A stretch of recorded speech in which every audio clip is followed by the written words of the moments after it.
Cuando salgamos va a ser el mismo power, digo, ¿no? Para entrar. Bárbaro.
Esperamos un par de minutos más y arrancamos. Entonces. Bárbaro.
Bueno, vamos arrancando.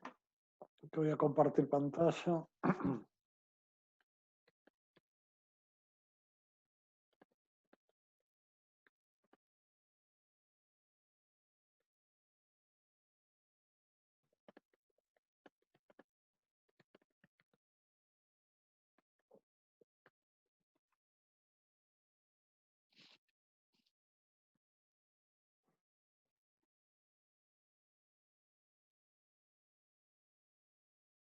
¿Están viendo? Ya ahora Sí, sí. Bárbaro. Bueno, vamos a empezar a ver lo que es el diseño de una subestación, digo, una estación transformadora. A ver todos los requisitos y los procedimientos que tenemos que tener en cuenta para el diseño. Ustedes ya algo vieron cuando vieron el diseño de la malla de puesta a tierra, digo, ¿no? Ahora vamos a ver cómo vamos a diseñar el resto de la estación, digo, ¿no? Siempre cuando vamos a hacer el diseño de una subestación, y puede ser cualquier proyecto de ingenieril, se definen se divide en 12 etapas el diseño, ¿no? Por un lado tenemos lo que es la ingeniería básica o el anteproyecto, y por el otro la ingeniería de detalle. La ingeniería básica, digamos, se define como los aspectos esenciales de la obra y está formado fundamentalmente por el esquema unifilar, los esquemas de principio de lógica, los esquemas de planta, cortes básicos de diseño y aplicar las especificaciones básicas del proyecto. Y luego, una vez que está hecho el anteproyecto, viene la etapa de la ingeniería de detalle, ¿no? Y se ajusta en todos los valores y especificaciones técnicas de lo que se definió en la ingeniería básica y consiste, dice, en convertir la información de la misma en el diseño detallado de la subestación eléctrica. Como vamos a ver, estas dos etapas pueden ser hechas no por la misma persona, ¿sí? Pueden ser realizadas por técnicos diferentes. En muchas oportunidades la ingeniería básica la hace un proyectista, porque proyecta la instalación, y a veces la ingeniería de detalle la hace el que va a hacer el montaje de la obra, digo, ¿no? O del proyecto. Vamos a ver cuáles son los objetivos del proyecto.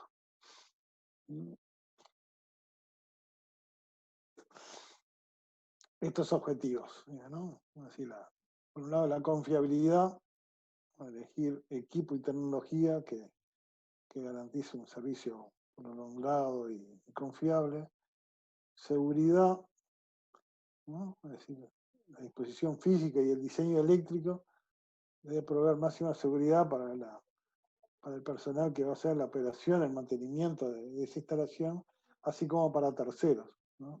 Así que pueden dar servicios públicos, digamos, o puede dar tener acceso a personal de terceros, digamos. Y también, algo que pasa muchas veces en instalaciones eléctricas, sobre todo las de media tensión, también tiene que prever el diseño, el acceso o la forma de tener acceso a distintos animales, digo, ¿no? Es decir, muchas veces hay que sellar las entradas de los cables subterráneos para que no entren gatos, ratas.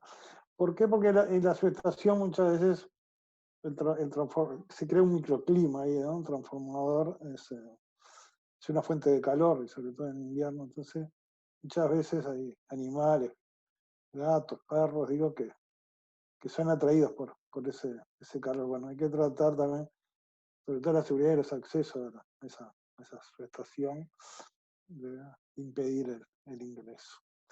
También tiene que ser, el proyecto tiene que ser flexible, contar con flexibilidad, que permita enfrentar a condiciones de emergencia, lo que exige una operación que aproveche al máximo la capacidad de los equipos. También tiene que ser simple, ¿no? Tener un objetivo de simplicidad, que brinde la máxima protección, facilite los ensayos y requiera la menor instrucción posible, digo, ¿no? Porque muchas veces las instalaciones son operadas por por técnicos, ¿no? Por operadores.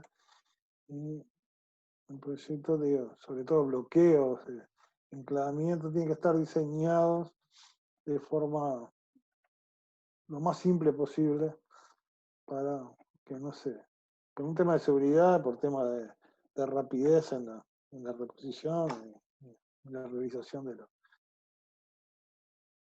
Bien, es aconsejable la normalización, ¿no? Es decir, haciendo uso de equipo y construcción intercambiable para minimizar los repuestos y simplificar el mantenimiento y reducir la cantidad de stock. Esto puede pasar en una empresa eléctrica o en cualquier empresa grande, que por un tema de costo y de logística, ¿no? de la cantidad de repuestos para tener en depósito, conviene que la instalación sea lo más normalizada posible, es decir, que muchas de eso lleva en algunas instalaciones a, por ejemplo, como es el caso de NUTE, los cables subterráneos de media tensión y de baja tensión, tener una única sección. Podrían quedar sobrados en algún caso, por ejemplo, pero bueno, la idea es tener, en caso si uno tiene mucha variedad de equipamiento, tendría muchos costos de stock. Si tendríamos que tener, por ejemplo, si tenemos cable 120 y 240, caja de empalme para 120, para 240, terminales, y lo mismo para el tipo de instalaciones como celdas o aisladores. Entonces, la idea es normalizar lo que yo les decía, creo, en la primera clase, que es eso, ¿no? Porque la distribución de energía eléctrica lo que tiene es los grandes desafíos que tienes en la dispersión geográfica, lo que tiene son kilómetros y kilómetros de zonas de kilómetros cuadrados, digo, ¿no? De zona de concesión que es responsable por la operación y el mantenimiento de esa instalación, ¿no? Así como tiene entonces la dispersión geográfica y la extensión de las instalaciones, lo que lo hace que hay que normalizar, ¿no? Fíjense si cada línea tuviera postes de distintas alturas y la estación, para uno usamos un tipo de aislador, para otro usamos otro tipo de aislador. Lo que hay que hacer es después poner la reparación, la operación de mantenimiento y sustituir uno por otro y se reducen los costos de operar y mantener. Y después hay un tema de costos, también que está en sintonía con lo que vimos en la clase pasada, que ese proyecto tendría que minimizar la ecuación más costo de operación y mantenimiento. No sé si logré transferir el concepto de la clase pasada, que no solamente importa el costo inicial de la inversión, ¿no? Sino lo que tenemos que optimizar, minimizar es la suma de la ecuación costo de inversión más los costos de operar y mantener. No sé si a comentar, pero ya eso nosotros ahí en nuestra gerencia de planificación de red y de inversiones, cuando se hacen algunos proyectos, capaz que una línea aérea de un 95 milímetros era suficiente por caída de tensión y por cargabilidad. Pero cuando usamos esta fórmula, ¿no? A ver cuál es el costo de inversión más el costo de operar y mantener, y costo de pérdidas también, que podríamos sumar en los costos de operación, a veces nos da que es más conveniente en vez de 1,95 por todas esas pérdidas que yo me reduzco en toda la vida útil de la instalación. Así que, como muy importante, no solamente hay que considerar los costos iniciales de la inversión, ¿no? Muchas veces, en muchos casos, una vez está tentado, te dice, oh, ¿cuánto me cuesta esta solución y cuánto esta? Pero el costo inicial, el costo de la instalación. Y no se tiene en cuenta toda la vida de ese proyecto. Después capaz que tenemos una estufa prendida las 24 horas del día, todos los años, todos los días del año, ¿no? Bueno, lo que podemos ver es que todos estos objetivos, algunos son contrapuestos, ¿no? Porque si yo quiero una instalación que sea 100% confiable, capaz que no es la que logro la minimización de los costos, digo, ¿no? ¿No? Entonces, siempre tenemos que llevar a una solución de compromiso. Como tenemos que decir, bueno, la confiabilidad de instalaciones, bueno, tenemos que decir, bueno, cuán confiable quiero que sea la instalación. Que pueda tener, no sé, una línea que tenga 7 fallas cada 100 kilómetros por año, ¿lo admito? O tiene que tener 2 faltas. Eso me puede llevar a qué tipo de proyecto haga, ¿no? Pero siempre tiene que estar el tema de costos atrás de esto, ¿no? Pero yo les comentaba que la aérea en una zona de una ADT, un área de densidad de carga media, ¿no? Es decir, la cantidad de kilovatios por kilómetro cuadrado o energía vendida por kilómetro cuadrado, que el indicador se usa para medir la densidad, esa instalación tendría que ser más confiable que una instalación de, por ejemplo, rural. ¿No? ¿Por qué? Bueno, si no, no porque unos clientes clientes clase A y clientes clase B, si, bueno, no, hay un tema de costos atrás. Así, si yo le tuviera que mantener una misma confiabilidad en dos tipos de instalaciones, implicaría una red muchísimo más cara y una tarifa muchísimo más cara, entonces tampoco que no nos justificaría, ¿no? Así, si vamos a una tarifa única, como es la política que tiene el Uruguay, digo, ¿no? Es decir, no importa dónde uno tome la energía, todos los clientes del mismo tipo de tarifa, por ejemplo residencial, pagan los mismos costos de la energía, esté en zona de alta densidad o de baja densidad. ¿No? Así que bueno, lo importante es que tenemos que nos quede la idea que hay que buscar una solución de compromiso. No con una instalación que sea 100% confiable, 100% segura, 100%. Hay que buscar un equilibrio ahí, una solución de compromiso entre todos esos objetivos. Bueno, ¿qué es lo que incluye la ingeniería básica? Bueno, por un lado tenemos que definir cuál es la potencia a la que vamos a diseñar la instalación. Si dada la potencia actual y las predicciones de ampliaciones futuras que va a tener esa instalación, normalmente tenemos dos escenarios, digo, ¿no? Tenemos dos previsiones, tenemos una previsión de mediano plazo y otra de largo plazo. Mediano plazo, estamos hablando, no sé, los primeros 5 años. Y largo plazo ya lo que supera esos 5 años. Entonces, como algo empezamos a comentar la clase pasada, a mediano plazo lo que se dimensiona son los transformadores. Así que transformador de potencia, voy a tener que instalar cuál es la potencia del transformador y voy a instalar a mediano, a corto y mediano plazo. Y después a largo plazo voy a tener que dimensionar, ya sean las barras, los equipos de media tensión, los cables subterráneos. ¿Por qué? Porque lo que decía la clase pasada, el transformador tiene un valor de retorno, es decir, si yo saco un transformador de servicio, le puedo hacer mantenimiento y puede continuar su vida útil en otra instalación, ¿no? Ahora, un cable, una barra, una vez que yo lo saco, un seccionador, es un disyuntor, una vez que lo saco de servicio, muy difícilmente lo vuelva a reciclar, digo, ¿no? Entonces,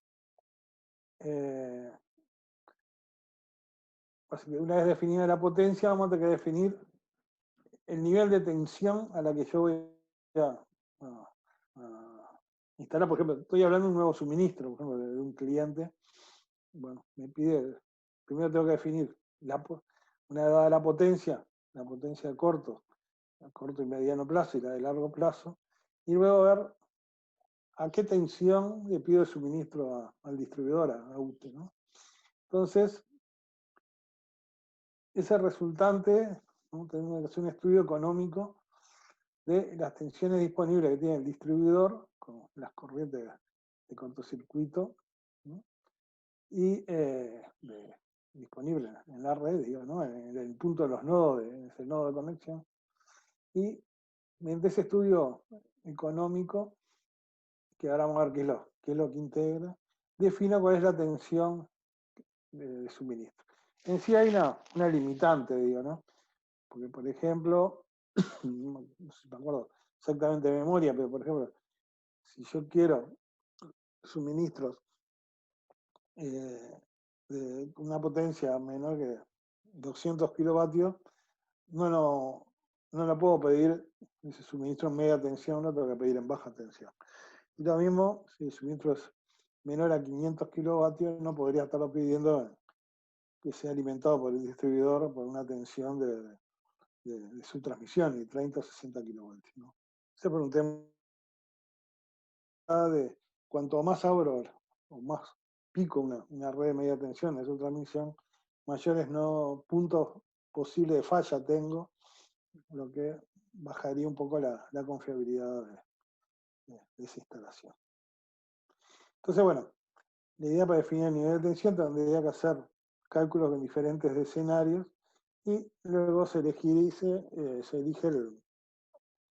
el escenario de menor costo total, y se actualizó con una tasa de retorno determinada, lo que vimos la clase pasada. ¿Mm? Así,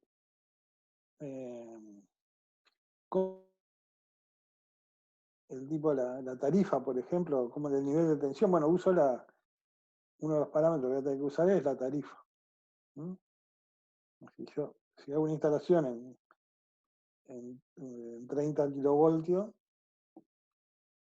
o en 6 kilovoltios, más o menos, vamos a comparar. Necesito un suministro que lo puedo pedir tanto en 6 como en 30 kilovoltios. Como voy a tener que hacer una cuenta, a ver, si yo pido en 30, la tarifa es menor que la tarifa en 6 kilovoltios.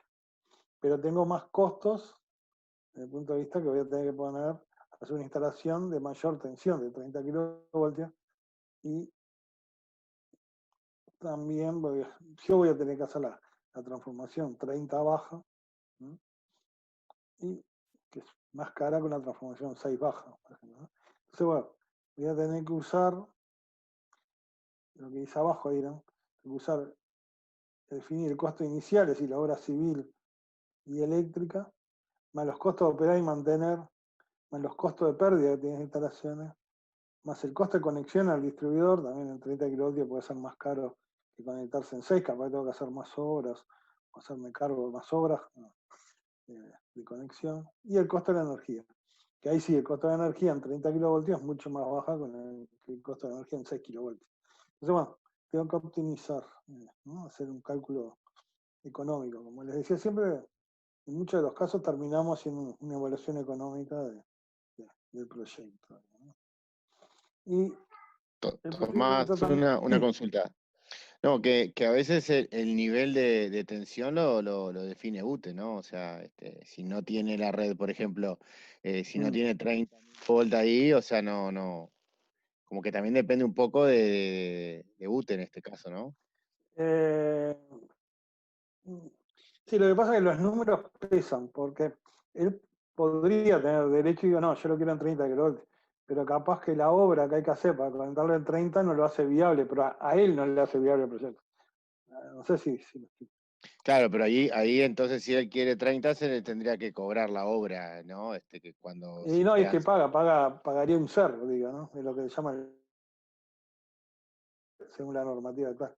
Por eso acá dice costo de conexión, que entra en el parámetro, en la O optimización. a veces se le cobra como pedido especial, ¿no? Dependiendo si. Si realmente él quiere, Ujú.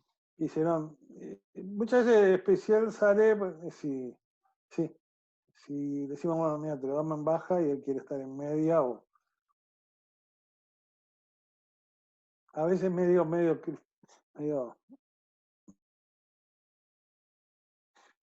lo que sí se paga como obra especial, yo quiero línea subterránea y para conectar eso, no, yo tengo que conectarlo en línea aérea, bueno, la diferencia lo pagaría.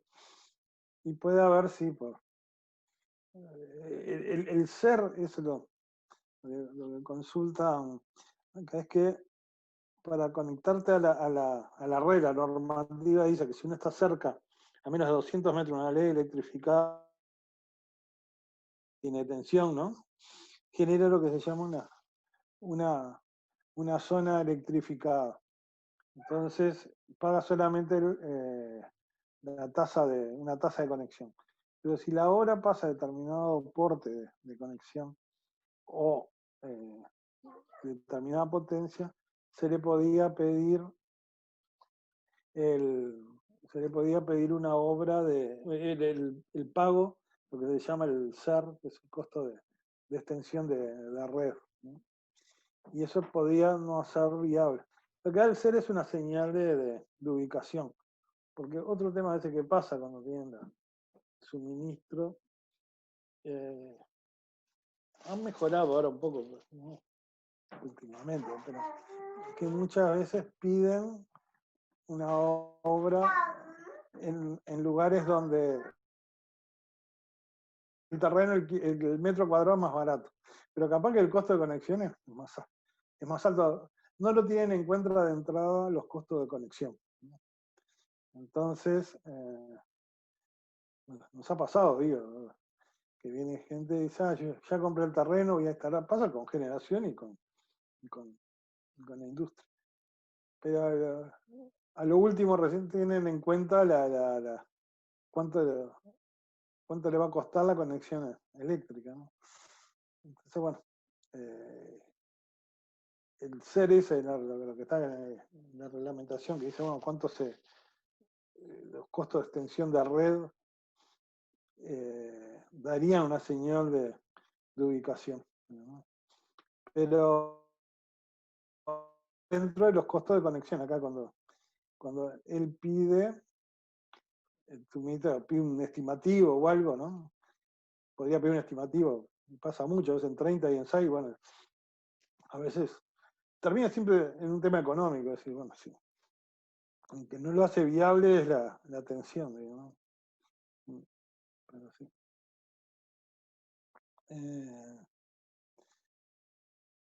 Oh, me apareció un cartel acá, espera.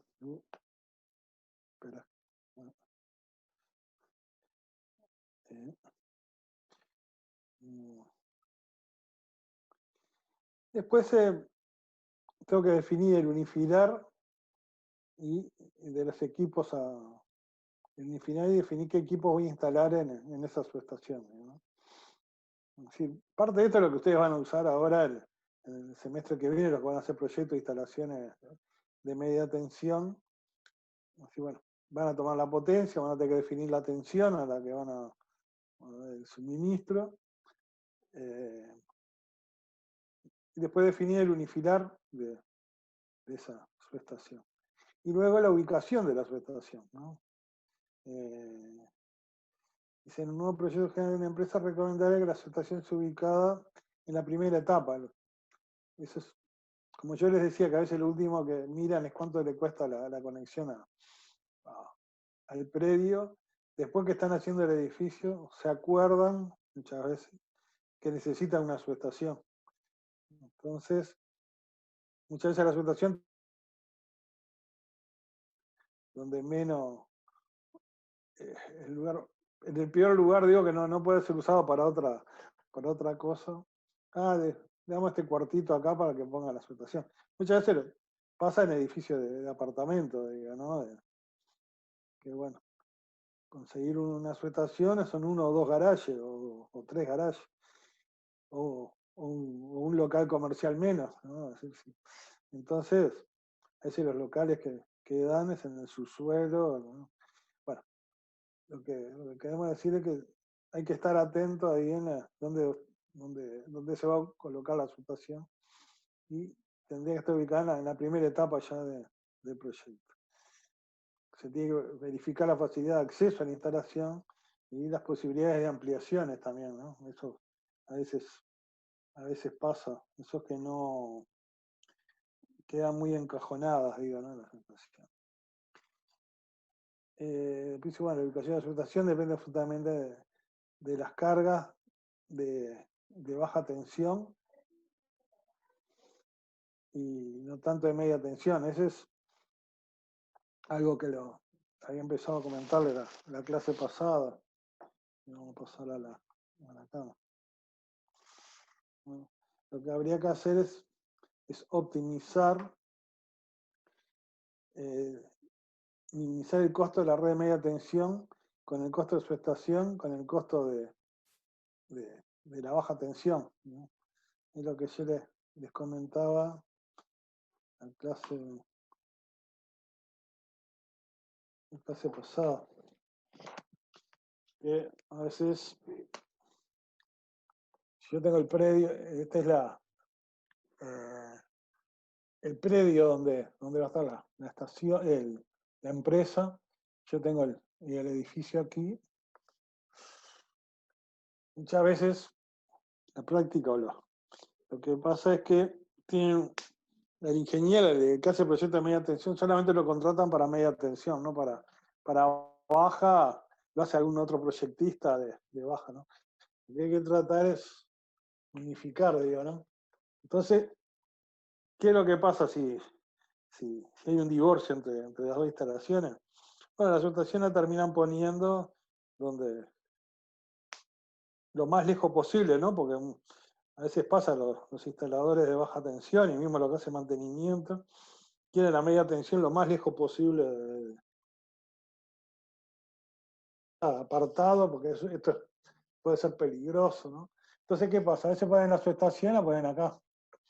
Acá entra la red de media tensión y después tengo que ir con línea de baja tensión a alimentar las distintas cargas, digo, ¿no? Entonces yo lo que digo es que lo que tenemos que hacer es que en vez de ponerla acá, instalo acá la subestación, ¿no? Más cerca de la carga, y por acá voy con un cable de media tensión. Cable que es más fino, pues, ¿no? Cuanto la potencia, hemos dicho que es voltaje por corriente, cuanto mayor es el voltaje, menor es la corriente que tengo que distribuir, con lo que implica menor sección de conductor. Y después recién hacer la baja tensión. Y lo que decía también en la clase pasada, que uno a veces cuando visita una industria dice, bueno, ¿por qué no ponen dos subestaciones? Pues si yo tengo mucha carga muy grande acá y, por ejemplo, carga muy grande acá, bueno, podría ir con media tensión y poner acá un transformador acá y un transformador acá. Tiene que entrar en esa ecuación económica, las pérdidas que tengo, el costo inicial creo que les comentaba que hace unos años visité una empresa, tenía unos problemas de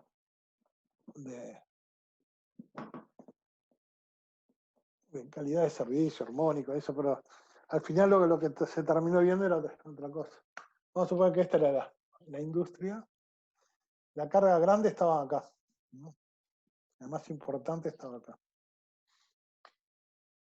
Y la subestación la habían puesto lejos también, con un tipo de galpón fuera de la planta. Entonces iban con unos conductores, más que conductores, con barras de cobre, con portabarra agarradas del techo, digo, no eran ni conductores, eran barras que atravesaban toda la fábrica para poder alimentar esta carga. Como decíamos, esto es una aberración. El costo de estas barras de cobre, nada para distribuir de baja tensión, era disparate.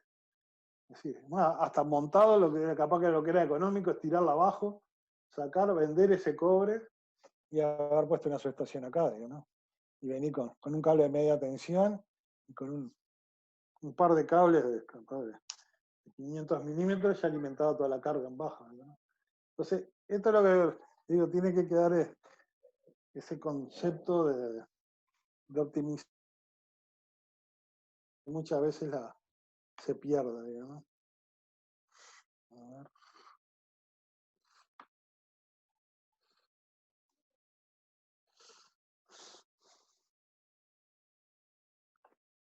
Así que bueno, les decía que habría que optimizar El costo de la red de media más los costos de la subestación más el costo de la red de baja Más tensión. una, Sí, no sé si me dejas una acotación o algo, sí, sí, que sí. también hay que tener en cuenta lo de los 30 metros de límite de propiedad que ahí capaz que no, si es una subestación con transformador, capaz que no llevaría reconocimiento económico, ¿no? Capaz que hay que tener en No, no, cuenta no, no. eso Estoy pensando más en en un media. cliente que está alimentado en media tensión. Ah, No, no, no, no, no, no, no. No, esto es lo que estoy hablando. Era una carga que tenían 3 megas esta fábrica. ¿No? te referías a un puesto de conexión, o sea, algo No, no, que... no, no, no, no, no, no la subestación de distribución. Estoy hablando de el que hace la instalación. Alguno de ustedes le dice, bueno, hágame el estudio. Lo que van a hacer ahora el año el semestre que viene. Una industria que está alimentada en media tensión, va a estar alimentada en media, tienen que hacer el proyecto de media y baja. Sí, Te referías sí, a... sí. Está bien. La baja del cliente, bajar de La media baja al baja, cliente. sí, sí, no, no, no, Ahí no, va. no, no. Ujú. Perdón. Capaz que no. No fui claro. No, está bien, La- capaz que lo dijiste, pero no, no, no, no, la acotación, no está buena la acotación. Bueno, ah, ¿cómo paso ahora? te queda menos de un minuto, capaz que estaría bueno. Sí, eh, salgo y entro de vuelta. Dale.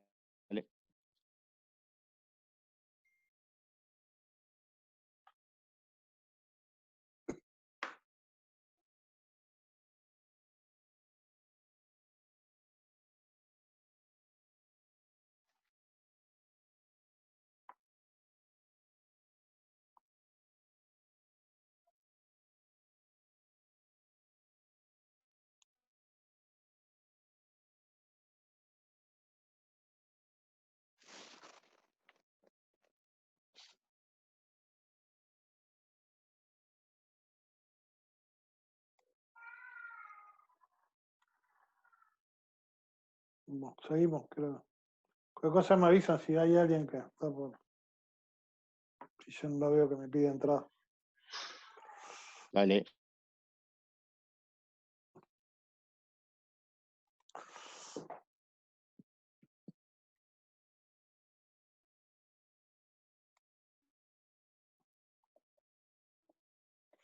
Bueno, vamos a ver qué es lo que incluye la ingeniería básica. Empezamos a dimensionar la potencia nominal. Sí, perdón, no. Dada la potencia nominal y la corriente de cortocircuito en el nodo donde se va a conectar esta instalación, se dimensiona ese equipo de media tensión, interruptores, seccionadores, transformadores de medida, los transformadores de potencia, los cables, la media tensión, los descargadores y protecciones de célula. Aprovecho para hacer un comentario porque fue medio general, nunca, en otros parciales no nos había pasado eso, para el dimensionado de los transformadores de corriente, ¿no? Me acordé de aclarar el tema, capaz que no fue suficientemente claro, o no fui cuando se dio el tema este, que los transformadores de corriente tienen, o de medida tienen una relación sola, digo, ¿no? Y lo que tienen que soportar es el pasaje de la corriente de cortocircuito. No, no, no sé, porque muchos pusieron una doble relación, una relación con la corriente nominal, por ejemplo, yo que sé, un 200 a 5 y 16 kA a 5, por ejemplo. ¿No? Acá es donde aparecen, digo, los dos temas, ¿no? La corriente o la potencia nominal y la corriente de cortocircuito que tiene, lo que en realidad el transformador de medida, el transformador de corriente tiene que soportar es el pasaje de la corriente de cortocircuito.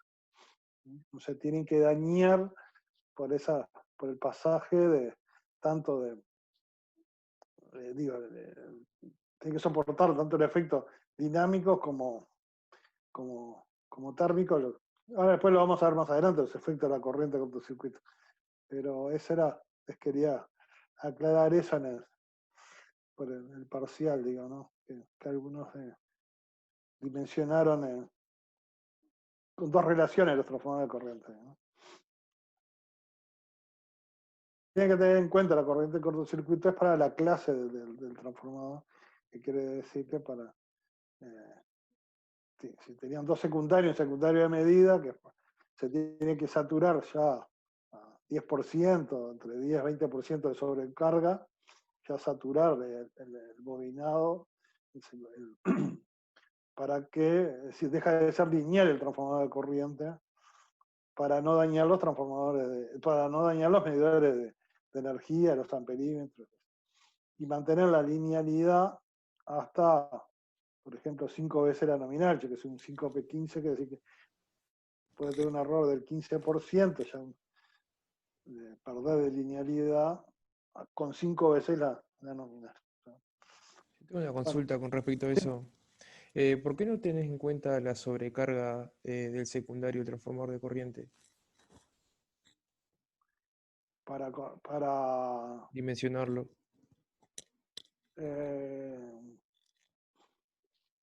Dimensión, ¿por qué digo no? Y justamente por lo que les comenté, ¿no? A ver, espera que pase de vuelta a cámara.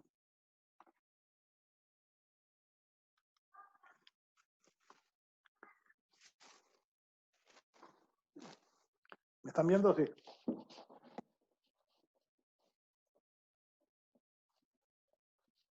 Para funcionamiento normal, la pregunta. Funcionamiento normal.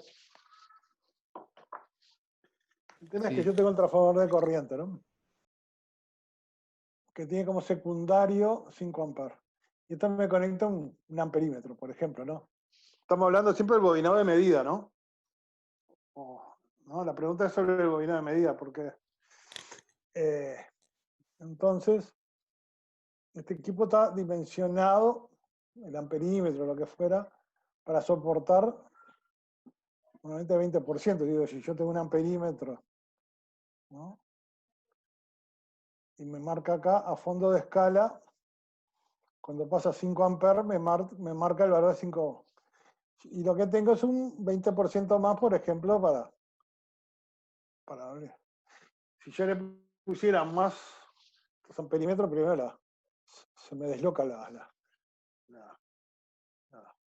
aguja, ¿no? Sí, pero dependiente de esto, yo lo que quiero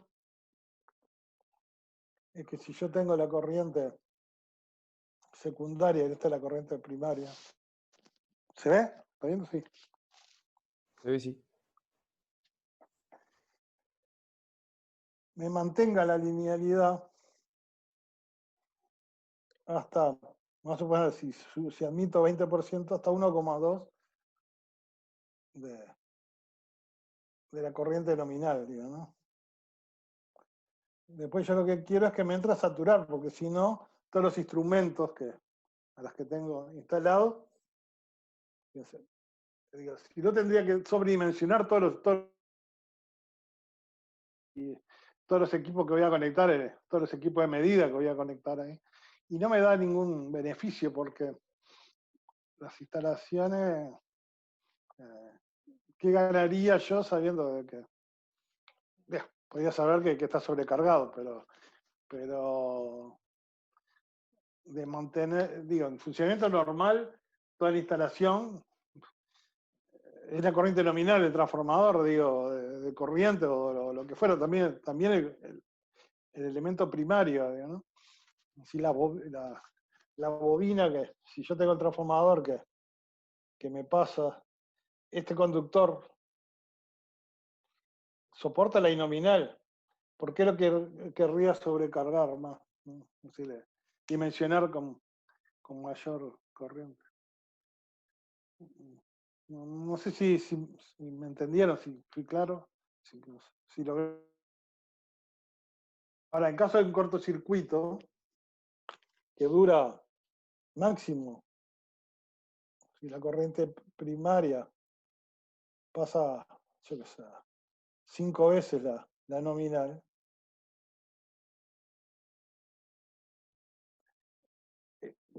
durante un segundo no sería, digo, no tendría ninguna utilidad poderlo registrar, eso, digo, tenerlo en un equipo de medida que me mida esa corriente, primero que es corta, y otra, no me da ningún aporte.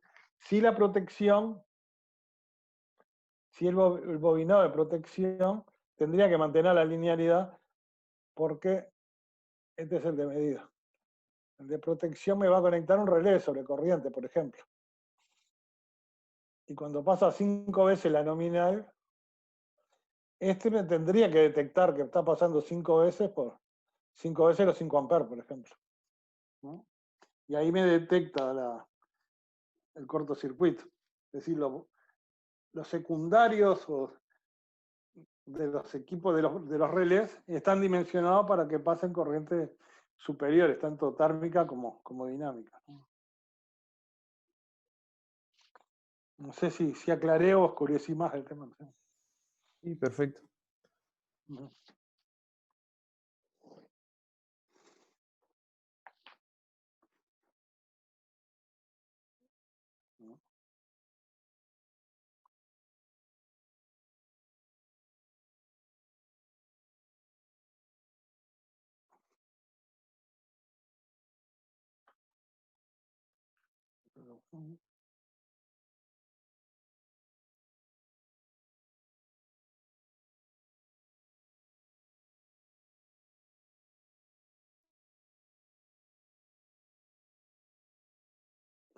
Bueno, entonces voy a mencionar, entonces vimos los equipos con la potencia nominal y la corriente de cortocircuito del lugar ahí del nodo donde se va a conectar. Después voy a definir las obras civiles. Se definen las dimensiones máximas de los edificios, no es que se entra en detalle, y eso ya sería más el proyecto de detalle, sino las dimensiones máximas que necesito del edificio y un anteproyecto de las obras civiles, tender cables. Y luego el pliego de especificaciones. Eventualmente a veces el que hace el proyecto de ingeniería básica también le encomiendan hacer un pliego de especificaciones y adquisición de los equipos y para el montaje, ¿no? Así muchas veces hay un proyectista, un ingeniero proyector, y después otro que él elabora las condiciones con las que se tiene que hacer ese trabajo, y luego se contrata una empresa de montaje que vamos a ver que termina siendo el proyecto de detalle. Ya en la ingeniería de detalle estamos hablando ya de planos, planillas, croquis, las memorias de cálculo, especificaciones técnicas y la forma y con qué alcance, y con el alcance tal que permita realizar un tercero, el contratista, que haga ese montaje. Muchas veces hay casos que lo hace el propio contratista, eso, ¿no? También. Y depende de cómo se contrate la obra. Y el proyecto de construcción de instalaciones es un trabajo multidisciplinario que no solamente interviene en ingeniería o técnica en ingeniería eléctrica, sino muchas veces interviene en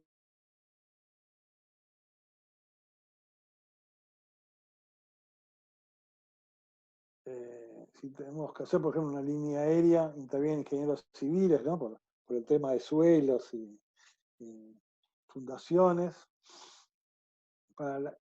Si vamos a ver el punto de vista de estaciones, muchas veces los transformadores van en cubas, digo, ¿no? Hay que mencionar los soportes de los transformadores, ¿no? Así que digo, no solamente es un trabajo para ingenieros eléctricos. Y bueno, ingeniería de detalles incluye, bueno, ya los esquemas unifilares ya llevados más al detalle, digo, ¿no? Así con más datos. Esquemas funcionales de comando, protección y enclavamiento, la disposición de los equipos, así como dónde se van a instalar y cómo, las dimensiones del edificio, la obra civil, los canales de cable, los cables de potencia y los cables de control. Sí, las estaciones tienen mucho cableado. Lástima que este año no pudimos hacer la visita porque ahí de la estación de Puerto Vicente, por ahí podíamos ver, digo, tanto la cantidad de cables de potencia y la mayor cantidad de cables de control que hay, digo, ¿no? Si los cables de control son todo el cableado que conecta todos por ejemplo, los transformadores de corriente, de tensiones, el mando, los interruptores, apertura, cierre, estado, si está cerrado, está abierto. los disparos, de los enclavamientos, y todo eso se hace a través de los cables con cables de control, cables de baja tensión, pero que bueno. Entonces hay que dimensionar en la estación por dónde vamos a atender esos cables, digo, ¿no? Por dónde van a ir. Y es muy importante esa definición. Y también digo, incluye los cables que van después a la escala, los tableros que se comunican después vía una RT1, una terminal remota con el SCADA para el mando, apertura y mando y control de todas las estaciones, ¿no? Y sería importante por dónde van el tendido de los cables de control, que no sé si es un incidente o accidente que hubo el año pasado en una estación de transmisión, que es 150 a 20 kilovoltios, en la parte del celdario 20 kilovoltios, que es de responsabilidad de distribución, ahí que afectó a la Facultad de Ingeniería, ¿no? Ahí en toda la zona este, y Jackson, por esa zona. Bueno, justamente hubo un arco interno en una de las celdas modulares, la celda metal, Metalclad, y un error, eso, ¿no? Por donde decían que tenían que pasar los cables de control.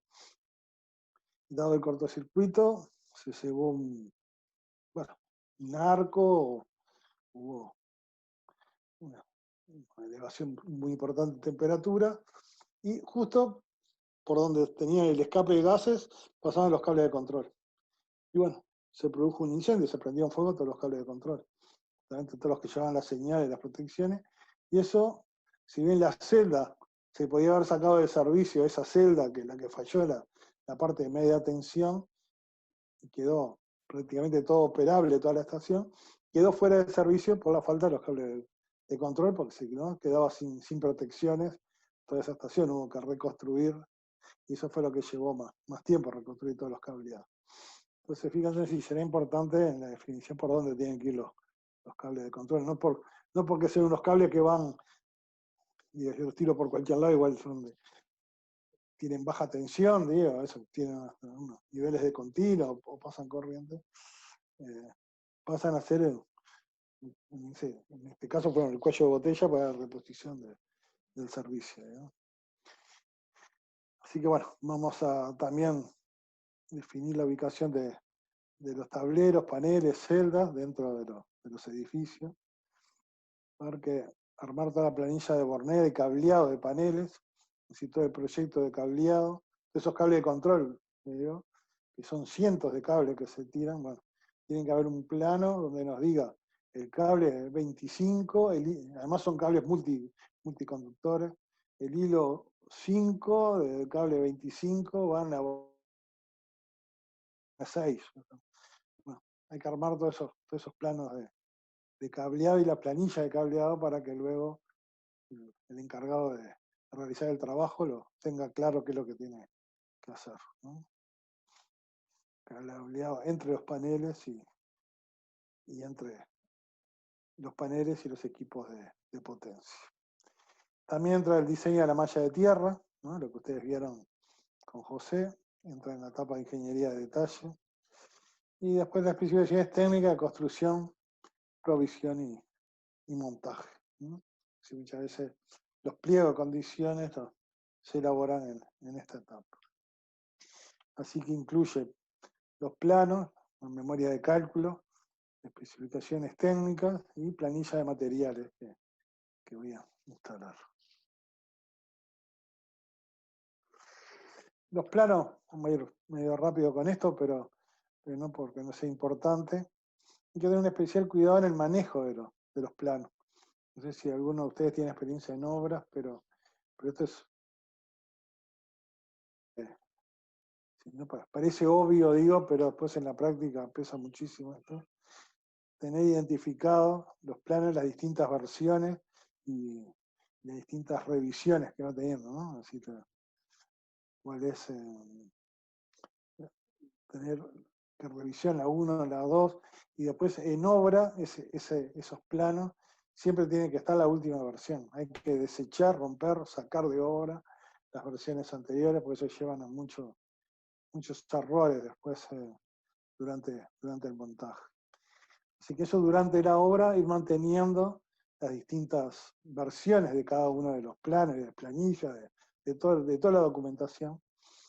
Pero después, cuando termina la obra, pasa, es decir, hay que tener una versión de final de obra, ¿no? Conforme a obra, una versión, y es fundamental. Eso, la gente después que va a tener que operar y mantener esa instalación, le va a ser fundamental tener esa información, esos planos conforme a obra, ¿no? Entonces,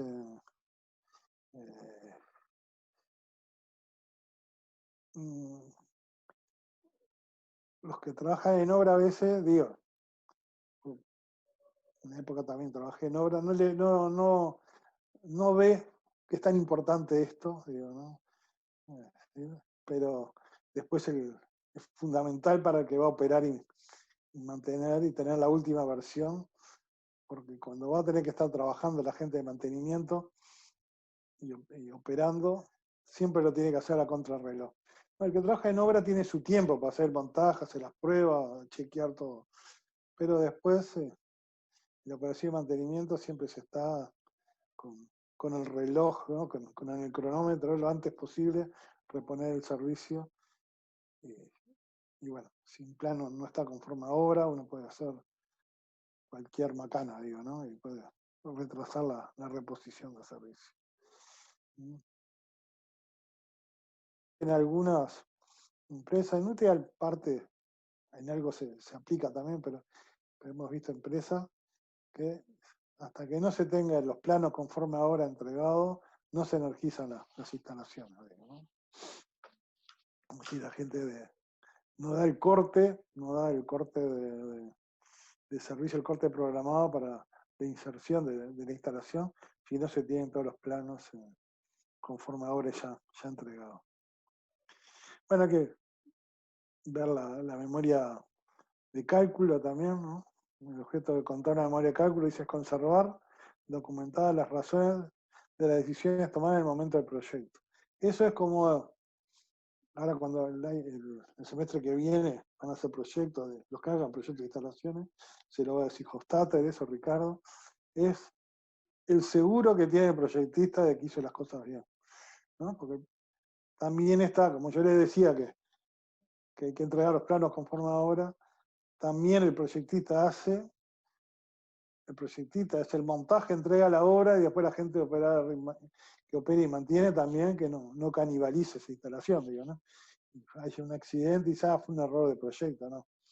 Como yo tiene la memoria de cálculo, cómo se calculó todo, qué protecciones, qué secciones, qué es lo que se tenía que haber hecho, y es como el seguro que tiene el proyectista el de montaje y la memoria de cálculo.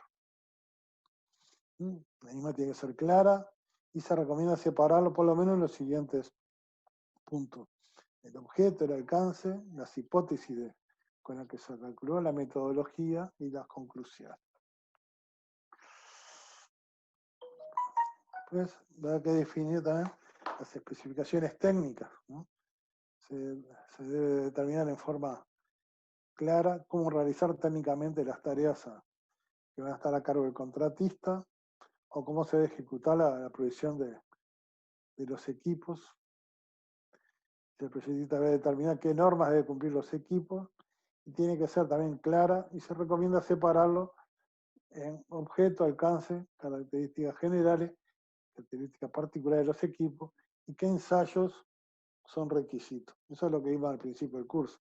Si va a tener que decir qué ensayos de tipo, qué ensayos de rutina y qué ensayos de recepción serían necesarios exigirle al contratista o al proveedor de los equipos.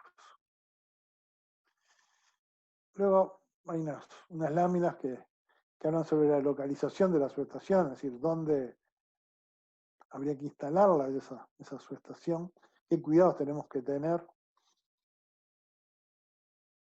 todo si son interiores. Tienen que estar situadas en edificios destinados para alojar estas instalaciones de media tensión, independientemente de cualquier otro local o edificio destinado a otros usos. Estos edificios podrán tener paredes, dice, colindante con edificios, local o recinto destinados a almacenes, talleres, servicios oficiales, etc. Y en todos los casos, el local debe albergar la instalación eléctrica que albergue tendrá entradas para personal y equipo independientemente de los otros locales. Si no es que se tiene que entrar a través de un vestuario, por ejemplo, no, tiene que tener entrada solamente para independientes en estos locales, ¿no? Sea locales o recintos de cerramiento prefabricado destinados a alojar en su interior estas instalaciones en el interior de edificios destinados a otros usos, eso también están admitidos. Ahora es muy común poner un contenedor, por ejemplo, que ya la subestación esté dentro de un contenedor, o esté prefabricado, ¿no? Una instalación prefabricada. Y se puede instalar también locales subterráneos, con los que hay que tener algún cuidado especial si es subterráneo, creo que lo vamos a ver más adelante, por la entrada de aguas y por la ventilación, ¿no? También tiene que ser concebida y realizada de manera que permita la entrada de personal de operación y mantenimiento, circular e intervenir con seguridad y agilidad dentro de las mismas para cumplir sus obligaciones de acuerdo a las circunstancias de cualquier punto de la instalación. Así tiene que ser cómodo para después operar y mantener esa instalación y segura también. Después más adelante vamos a ver unos temas de distancias para que nos hace la instalación más segura. Pero no puede ser un laberinto, ¿no? Digo, es decir, tener la entrada y salida tiene que ser fácil, porque en caso de accidente, en caso de cualquier explosión o algo, tener una vía rápida de escape, ¿no? Que tiene que pasar a través de unos tableros ¿no? Porque muchas veces si hay un accidente, una explosión o algo, se crea una nube ahí adentro, ¿no? De humo y bueno, tiene que ser fácil de salir. Los edificios locales deben estar perfectamente delimitados y disponer límites de forma tal que impida el acceso accidental y dificulten severamente el acceso a animales, y también que tienen que dificultar el acceso a animales y de personas ajenas al servicio, un poco lo que decía hoy el tema de seguridad, ¿no? Según que está prohibido instalación de conducciones de aguas, saneamiento, calefacción y vapor en el interior de la subestación interior, así como el depósito de material inflamable y no inflamable. Esto parece obvio, pero después en la práctica, en la industria, uno ve y dice, este local que está ahí, que no sirve para nada, digo, ¿no? Que está ahí, vamos a usarlo de depósito, además, si quedó el lugar, vamos a ponerle a guardar caja o vamos a guardar. A paso particular y ha pasado en UTE, digo, ¿no? Nosotros hemos tenido alguna estación de transformación que se le han puesto guardia en un momento, ¿no? Se le pusieron guardias tipo tablerista y después uno encontraba, yo que sé, en la sala de batería o en alguna instalación, hasta cocina a gas con garrafas, ¿no? Que se cocinaban adentro. Es decir, hay que tener mucho cuidado con respetar esto porque la energía, digo, si uno trabaja en forma segura, es segura, digo, es decir, con los cuidados, pero hay mucha energía acumulada en las instalaciones. Uno después que a veces cuando ve una falla, uno dice, pucha qué energía que hay acá, qué acumulada, ¿no? Digo, bueno, qué fuente de energía que hay. Dice la red general de alcantarillado en un plano inferior a las instalaciones eléctricas subterráneas. Pero sí le digo, si no fuera posible, bueno, hay que poner unas disposiciones para proteger la entrada del agua, digo, ¿no? Me está quedando 10 minutos, dice. Lo seguimos hasta que corte y después, bueno, hacemos el último tramo. Así que, bueno, también hay que tener especial cuidado en los niveles del alcantarillado. La estación, digo, que no pudimos visitar, digo, este año, que también, dicho sea de paso, la idea que tenía era el año que viene, esperemos que mejore todo esto, digo, ¿no? Esta situación, porque podamos hacer la visita, la idea de invitarlo a todos ustedes, también los que quieren participar, y hacerla en conjunto con el grupo del 2021. Pero creo que es importante visitar eso y visitar el centro de formación donde están todos los equipos de media tensión sin tensión, digo, ¿no? Lo consideramos, digo, ¿no? que es una linda experiencia, digo, ¿no?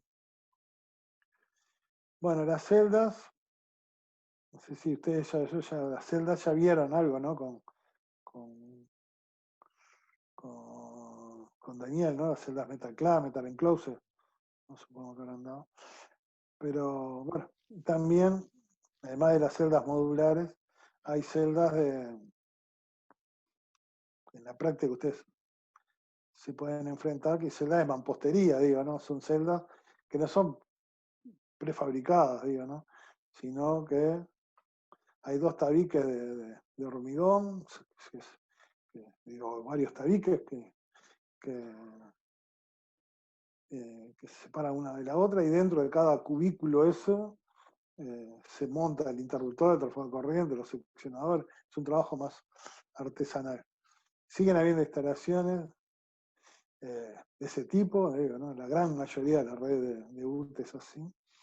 Y me he enterado que algunos clientes también, o ampliaciones, y clientes de media tensión, han vuelto a instalar algunos equipos así de mampostería, o como le digo, algunas son ampliaciones de estaciones existentes, digo, ¿no? En esos casos también, digo, esas paredes tienen que soportar un cortocircuito en cada cubículo sin ser dañadas, ¿no? Y tiene que evitar también todos los derrames en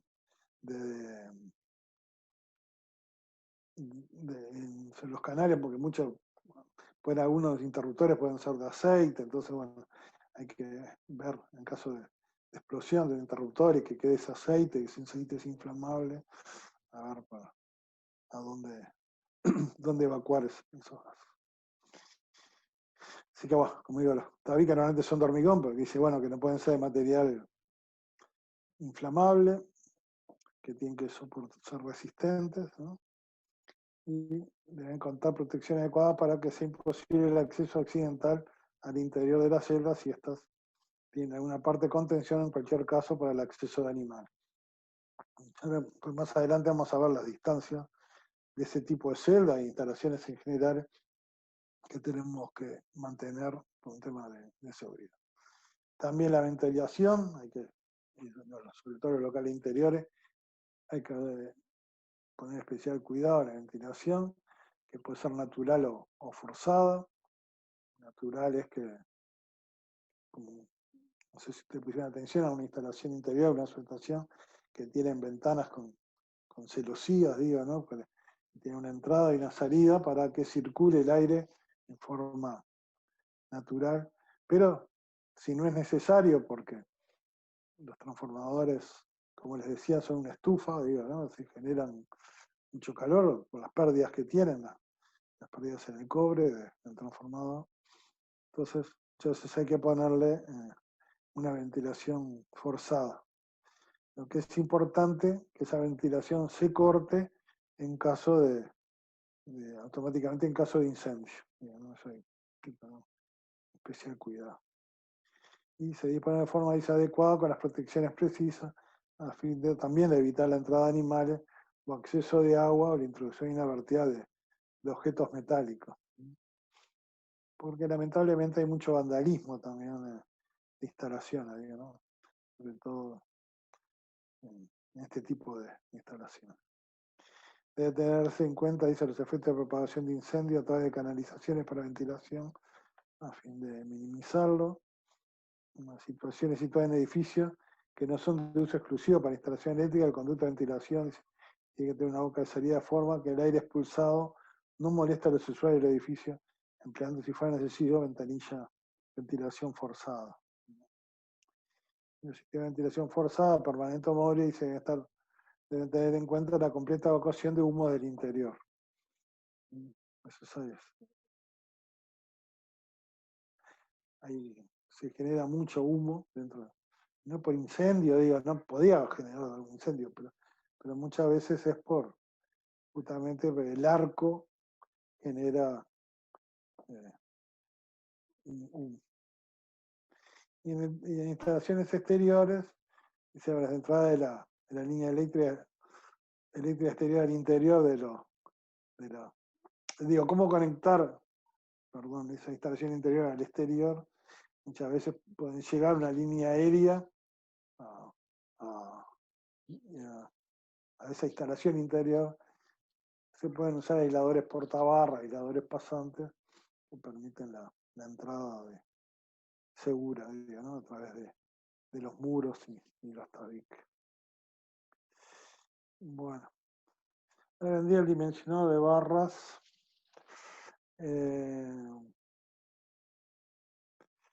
no sé, ¿a cuánto estamos? A ver, 3 para... Capaz que hacemos un pantallazo y seguimos la clase que viene. O no sé si tienen dudas de lo que estuvimos viendo hasta ahora. Un comentario. No, creo que está claro, creo que quedó claro. Está. Bueno, empezamos a ver un poquito de dimensionado de barras y después seguimos la clase que viene, entonces. Hasta que las barras en una estación, si quieren, vamos a hacer, cerramos con un dibujo acá.